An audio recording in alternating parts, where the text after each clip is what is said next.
Siang Butika mungkin Siang. bisa dijelasin nih, kenapa sih Loli sampai menjerit histeris ketika ibundanya Nikita menjemput dia kemarin? Kita bicara sikap histeris dulu ya. Jadi histeria atau itu adalah suatu kondisi mental yang suatu kondisi mental dan emosi ya, yang tingkatannya tuh tinggi sekali gitu. Jadi udah nggak bisa lagi diatasi oleh uh, yang bersangkutan, sehingga kayak ngebayangin nggak sih di kepala tuh meledak gitu ya. Jadi rasio, nalar, um, logika ini udah nggak jalan gitu. Jadi sesuatu yang sifatnya menekan ya, dan uh, jumlahnya tuh udah eksesif gitu, udah banyak banget, akhirnya meledak gitu. Nah itu akibatnya. Penyebabnya banyak, histeria ini penyebabnya banyak ya. Jadi kalau orang itu punya masalah tuh terus menerus, terus ditumpuk, eskalasi terus. Nah itu udah nggak bisa lagi kayak kita nih misalnya kasih saran, coba cari solusi, itu udah jauh dari itu ya. Karena dia udah gini kayak gini, udah clutter gini, udah kayak gini, udah pambaliut, ruwet, rumit. Nah jadi harus pastinya bantuan profesional. Iya. Lihat gue kalau mau ngomong. Sarah. Oh gitu. Nah, jadi ketika seseorang itu dalam keadaan histeria, nggak ada cara lain kecuali bantuan profesional. Karena mengurai satu-satu itu udah nggak bisa, yang bersangkutan nggak bisa. Itu tadi kenapa dia tahu-tahu histeris begitu. Itu udah nggak jalan di sini. Penyebab kedua, tadi yang pertama ya, nulis kalau mau nulis. Yang kedua itu karena yang bersangkutan memang nggak terbiasa mencari solusi jika ada persoalan. Ya, jadi banyak nih manusia yang ada masalah dilupain, ada masalah dipinggirin, belakang nggak ada masalah. Itu manusia bodoh tuh menurut saya. Jadi ketika dia menyingkirkan masalah, dia nggak ketemu dengan mencari solusi, nggak ketemu tuh dia dengan harus dapat solusi. Gimana cara dapat solusinya? Orang-orang yang nggak terbiasa ya mencari solusi ketika punya problem, nah itu akan bisa menyebabkan histeria tadi. Nah yang ketiga, histeria itu bisa terjadi atau akan cenderung untuk terjadi jika yang bersangkutan ini memang lebih banyak sendirinya daripada ngerasa ada orang yang bantuin. Jadi dia nggak pernah merasa bahwa kalau gue ada masalah pasti ada orang bantuin gue. Itu nggak ada di kepala dia, nggak ada, di bayangannya pun nggak ada. Sampai orang tuanya betul dia anggap nggak ada ya. Nah jadi kalau menurut saya kasihan banget orang-orang yang sampai ketika dia hidup nggak sekarat loh ya, apalagi udah mau mati, enggak, masih hidup, masih sehat, tapi dia merasa nggak ada siapa-siapa di sekitar dia gitu. Nah ini menurut saya manusia-manusia yang merugi gitu ya kan, karena kok bisa dia sampai merasa no one is around, nobody is there for me, nggak ada siapapun yang akan bantuin gue, sampai dia terjebak-jebak oleh para predator gitu ya. Bahkan tragisnya lebih bahagia bersama para predator karena dia dapat perhatian gitu loh. Ya dimakan juga tapi dia dapat perhatian, dan tanda petik ya mungkin tak asumsi sedikit, dapat perlindungan kali, dianggap barang bagus, dianggap anak emas, disayang-sayang. Nah rasa itu yang dia cari, walaupun penggantinya dia dijadikan victim sebenarnya ya, buat ya dijadiin mangsa lah gitu ya oleh para predator ini. Tapi yang dia cari kan dia dapat gitu. Dia dapat perhatian, dia dapat perlindungan. ya dia dapat bisa jadi kasih sayang juga. Nah ketika kemudian dia mau dicabut dari tempat itu, kembali ke tempat yang kepalanya dia nol kasih sayang, nol perhatian, nol perlindungan, meledak gitu. Jadi perbandingannya jauh banget antara ada dan nggak ada gitu. Walaupun itu ibu kandungnya, ayah kandungnya, nenek kandungnya, ya jadi memang kekandungan itu sudah nggak menjamin kenyamanan seseorang untuk berada di dekatnya gitu, belum tentu gitu. Nah Bu Tika, si Nikita sendiri bilang kalau misalnya loli histeris itu karena mungkin ada yang brainwashnya dia, cuci otak loli yang diduga kekasihnya ini, Bu Tika. Iya, kalau kita mau semua praduga mah boleh aja ya kan, dan semua itu juga sah-sah aja sampai terbukti sebaliknya oleh proses assessment profesional ya kan. Profesional itu siapa? Psikolog, psikiater gitu, tapi saran saya memang psikolog dulu gitu ya, supaya ada waktu untuk penggalian lebih dalam dan waktunya panjang gitu ya. Jadi psikolog tuh bisa seperti ini, yang waktunya panjang dan penggaliannya juga lebih dalam, dan bahkan psikoterapinya itu bisa membantu hal-hal yang selama ini dia tekan, yaitu yang disebut represi di psikologi. Direpres, ditekan, nggak nongol, tapi ketika ditekan dia kan masuk ke situasi tidak sadar ya. Ya kalau kita sering gini, lu kayak bermasalah deh, enggak gue baik-baik aja kok, kita denial terus nih, gue baik-baik aja. Nah itu lama-lama yang memang ada masalah itu masuk ke ranah subconscious namanya. Nah subconscious inilah yang harus diintervensi oleh profesional ya. Jadi kalau menurut saya emang psikolog ya, bukan yang lain. Jadi nggak bisa kita memastikan itu sampai ada hasil assessment yang mendiagnosis itu gitu loh, Sra. Dan kalau udah sampai seseorang tuh histeria ya, hati-hati, di masyarakat harus paham ini bahaya ya. Ini satu titik yang sangat bahaya, yang seseorang itu bisa masuk ke level depresi atau neurotik, jadi gangguan kejiwaan yang lebih berat lagi gitu loh kalau histerianya keseringan. Ini bisa kondisi fisik tubuh pun bisa kena dampaknya gitu.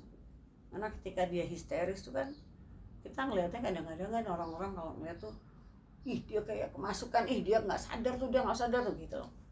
Masyarakat tuh gitu ngomongnya, ih dia kayak kemasukan, setan kayak kemasukan. Padahal bukan, histeris yang udah nggak ada ujung pangkal gitu. Nah ini nggak bisa orang-orang sembarangan gitu yang nanganin, jadi harus profesional yang sudah pengalaman juga mengatasi histeria gitu. Bu Tika, apa bisa mungkin anak yang sedang masa pubertas sampai segitunya sampai maki-maki dan sebut ibunya dengan nama aslinya? Mungkin seperti apa Bu Tika? Histeria tuh begitu ya, histeria Walaupun tuh udah nggak ada masa. unggah-ungguh, nggak ada norma tuh nggak ada, itu histeria. Jadi ini buat saya sih justru komunikasi yang paling murni itu justru kalau orang histeria. Cuman histeria itu kan banyak faktor nggak sadarnya ya. Kalau marah yang tinggi gitu ya, kelasnya kelas tinggi, marah itu kan juga komunikasi murni ya. Kita ngomong udah gak mikir loh. Kalau kita marah kan, marah bener nih, kamu mikir? Enggak, sekeluarnya jedet gitu, pedeng tersinggung gitu ya kan. Kalau ada orang tersinggung pasti ngomongnya, lo boleh marah, tapi boleh nggak sih cara lo ngomongnya nggak gitu? Nggak bisa. Ya marah tuh gitu, jedet keluar. Nah yang bisa dilakukan kalau ada yang orang tersinggung, ya udah di rectify, dilihat lagi, dan sorry karena gue marah keceplosan kata-kata itu. Paling dengan cara seperti itu. Tapi marah itu sendiri memang nature-nya, alamnya ya, alamnya si marah itu ya memang keluarnya seadanya gitu. Kalau bahasa masyarakatnya seceplos-ceplosnya gitu loh. Jadi nggak pakai dihadang nalar, dihadang logika, dihadang apa namanya tuh, pengolahan data dulu, nggak ada gitu. Apalagi bukan marah, ini kan histeris gitu. Sikap histeris itu udah mungkin yang dari zaman dulu sudah itu bisa keluar di situ. Nah ini yang oleh ahli hipnoterapi ini dilakukan intervensi gitu, sehingga yang busuk-busuk, yang warisan zaman dulu atau yang kesimpan gitu ya, itu bisa keluar. Menurut saya sih harus keluar kalau kesehatan mental dan jiwa seseorang itu akan sehat kembali. Itu harus dibersihin dulu gitu. Karena yang disimpan yang busuk-busuk kan peninggalan pengalaman zaman dulu ya, nggak pernah ada bantuan untuk membersihkannya loh, nggak ada loh. Jadi orang yang menderita seperti ini kasihan banget gitu. Jadi dia kayak nyimpen trauma tuh berkelanjutan dan perkembangan dia tuh berhenti di situ, Zra. Ini disebut fiksasi itu. Terus berhenti aja. Dah. Jadi mau ini ulang tahun ke berapapun umurnya dia, tapi perkembangan mentalnya dia berhenti di yang tadi itu. Ini yang kasihan gitu. Jadi buat saya gak ada cara lain ya, harus cari bantuan profesional yang juga membantu orang-orang terdekatnya anak ini gitu ya, entah ibunya, entah bapaknya, omnya, tantenya, dan ini sering kita sebut sebagai family therapy ya, karena terus terang aja sih kalau anak sampai mengalami seperti ini itu juga rata-rata ya penyebabnya rata-ratanya di atas 80%. Penyebabnya adalah peristiwa di keluarga, bukan di luar rumah loh. Jadi memang saya juga ngutuk sih para keluarga yang membuat anggota keluarganya bisa sampai di titik histeria seperti ini. Berarti kan mungkin bisa dijelaskan, sebelumnya kan Loli sudah dihilangkan namanya di kakak nih, dan kini begitu sangat pedulinya Nikita dengan Loli. Dari Butika sendiri melihatnya seperti apa? Kalau mau melihat satu fenomena memang harus lihat fenomena panjangnya ya, fenomena dari dulunya gitu ya. Ya sosok sang ibu ini sendiri kan kita emang tahu perjalanan dari gadis menikah, kemudian cerai, nikah lagi, cerai lagi gitu ya kan. Itu kita harus lihat itu juga gitu ya kan, bahwa untuk dirinya sendiri aja dia masih punya banyak masalah ya kan. Dan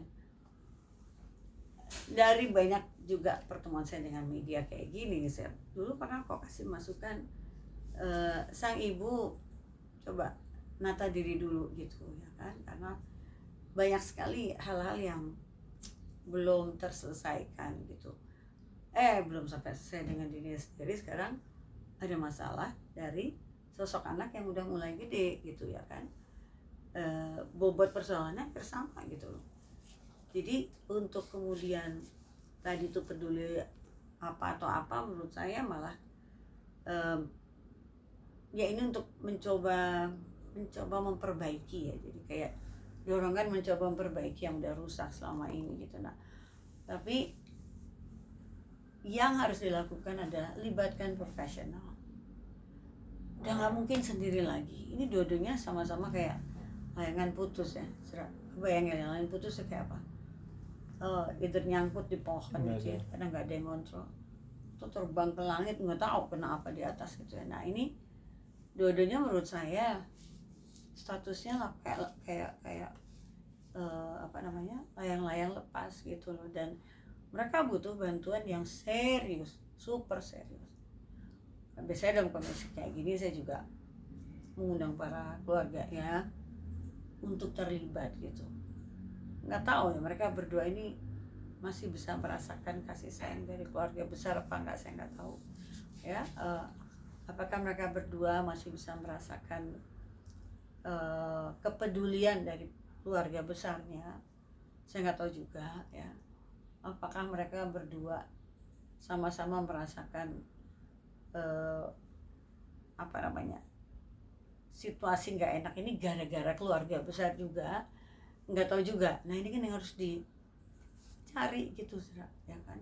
Karena kalau emang keluarga besar sudah hopeless ya, artinya udah nggak bisa lagi diajak untuk ngeriungin, untuk guyupin, untuk rangkul, udah kita perbaiki semuanya sekarang dari nol misalnya gitu ya.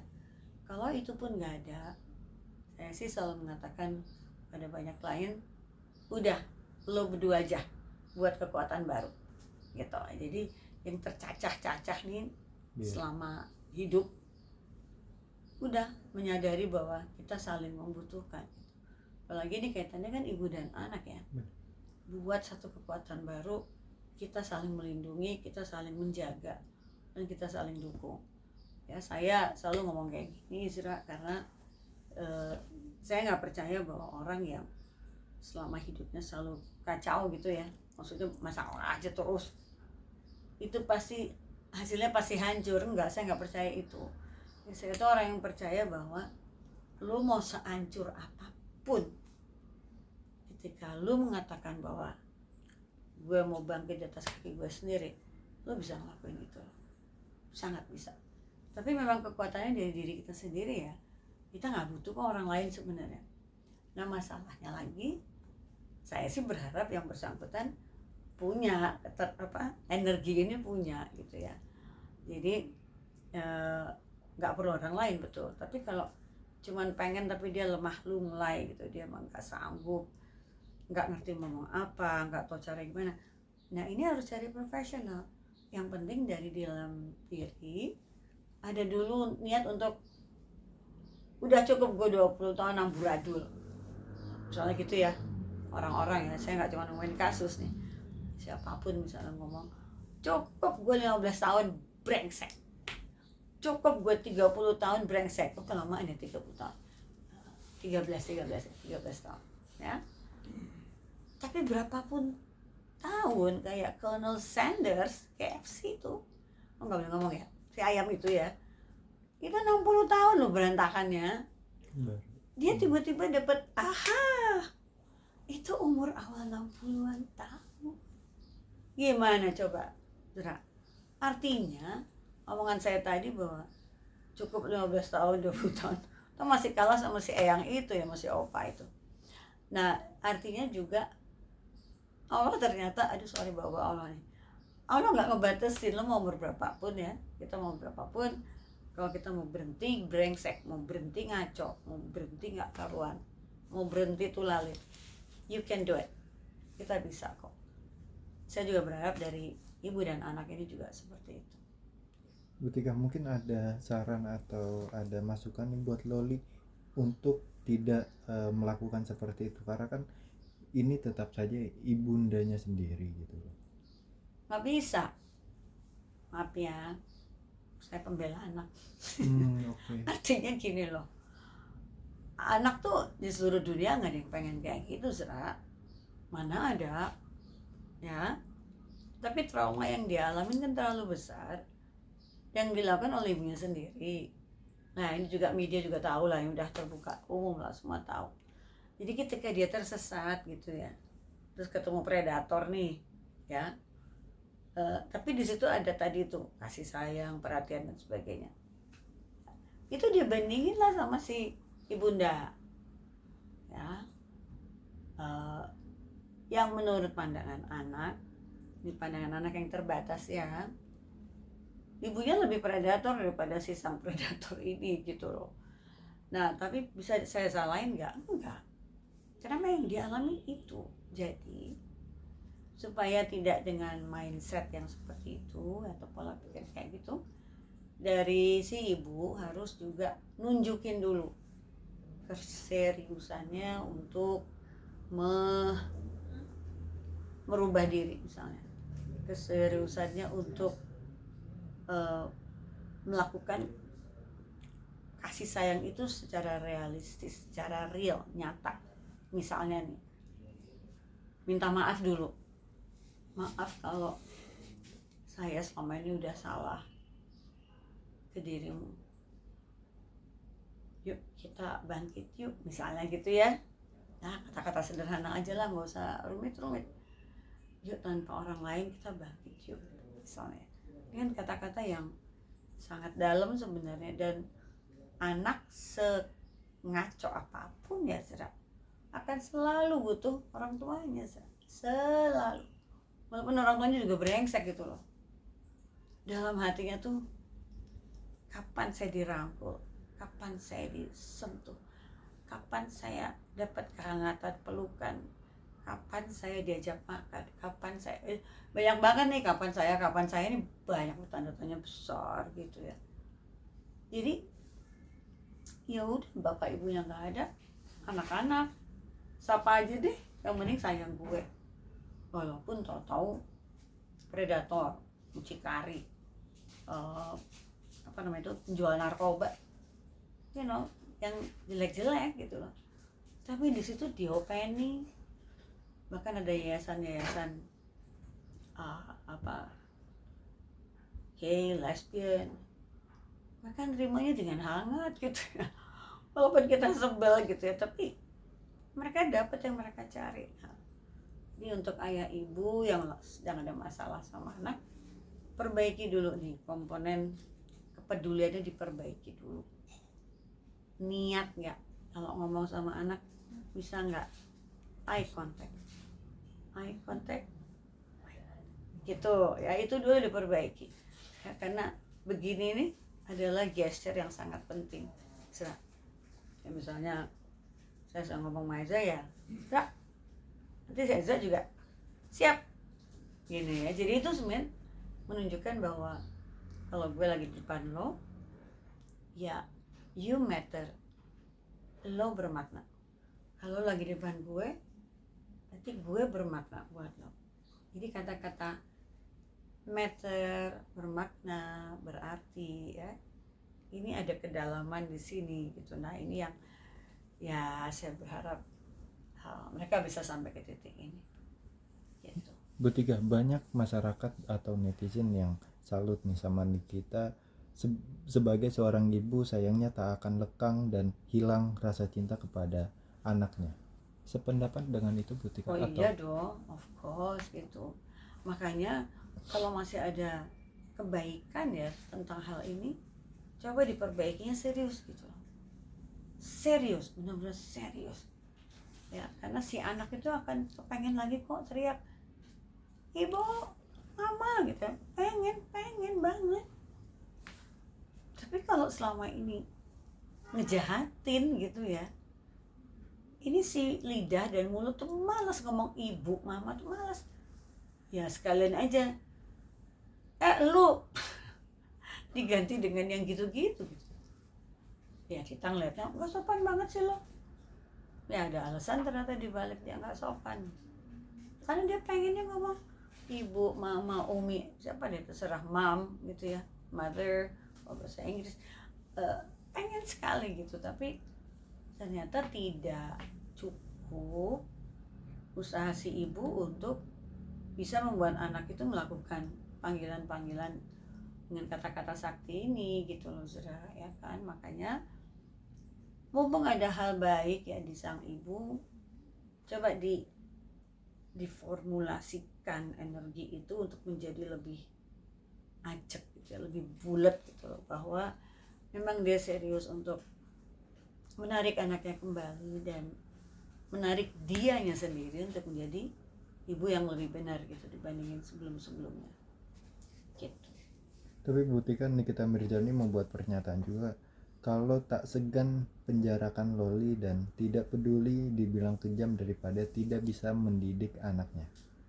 Oh nggak bisa, itu melanggar hak asasi anak ya. Jadi hak asasi anak itu ada kok, itu keluaran dari PBB ada ya kan. Terus kita ngadopsi juga ya di apa namanya itu, Yayasan Kesejahteraan Anak Indonesia kalau nggak salah tuh. Nah itu nggak bisa. Jadi kalau melanggar hak anak, siapapun dia pasti akan dianggap melanggar hukum gitu ya kan. Dan apalagi masih akan dicek nanti walinya siapa, loh nggak bisa sembarangan, nggak bisa gini-ginian itu ya. Jadi kalau ada yang lebih benar dari hasil assessment psikologis, anak ini pasti akan ditutupin yang lebih benar, lebih normatif gitu, dan lebih bisa dijamin bahwa dia bisa melindungi anak ini dan mendidik anak ini gitu. Itu kalau kita bicara bahasa hukum ya. Jadi belum tentu dikasih ke si biologis, belum tentu kalau diukurnya gitu, dinilainya biologis ternyata malah merusak anak, nggak bakal dikasih hak asuh itu ke sana. Bahkan nanti cari wali gitu loh ya. Jadi nggak bisa sembarangan gitu, walaupun saya bapak kandungnya, ibu kandungnya ya, secara hukum nggak memenuhi, nggak akan masuk dia di situ gitu. Terakhir Bu Tika, apakah Loli bisa berubah lebih baik seperti harapan netizen dan Megita juga? Semuanya bisa lah ya, semua selalu bisa menjadi lebih baik. Ini saya seorang positivis ya. Bahkan tuh yang pada di lapas tuh ya, geng napi itu semua bisa jadi lebih baik. Nah, tapi derajat kebaikan ini yang beda-beda ya, tergantung banyak hal ya. Tergantung pola asuh, latar belakang keluarga, kepedulian keluarga, kemudian sejauh apa yang pernah dilakukan, maksudnya yang melenceng tuh semelenceng apa sih yang pernah dilakuin gitu ya, dan pernah masuk penjara sebagai kriminal apa enggak, banyak nih yang mesti dicek, banyak gitu ya. Nah dari data itu baru kita tahu berapa lama dia akan jadi lebih baik, sebulan, 1 tahun, 2 tahun, atau 5 tahun baru jadi baik lagi. So what? Gak apa-apa kan, yang penting jadi lebih baik. Emang untuk dari jahat jadi lebih baik balik tangan? Enggak lah ya, enggak lah ya, banyak sekali proses yang naik turun. Makanya kenapa tadi saya selalu bilang harus dengan profesional ya, nggak bisa sendiri. Karena kalau sendiri si siapa namanya yang orang dewasanya ini nanti bisa burn out dia karena nggak kuat gitu ya kan, tata caranya juga nggak ngerti, dia pikir dia tahu atau enggak, malah dia frustrasi, akhirnya histeris juga lah. Yang histeris ya anaknya, malah yang dewasa sama-sama histeris nanti. Jadi memang harus profesional, karena biasanya kita pakai kalender tuh, minggu pertama apa dulu, minggu kedua apa, minggu ketiga gitu. Jadi ada semacam tugas-tugas kognitif dan behavior, kognitif dan perilaku yang itu masuk dalam satu program gitu. Jadi nggak kayak balik tangan juga, karena ya manusia bukan AI, manusia ya manusia, bukan AI gitu ya, bukan robot. Dan saya pikir memang untuk menyelesaikan kasus manusia harus manusia, nggak bisa AI.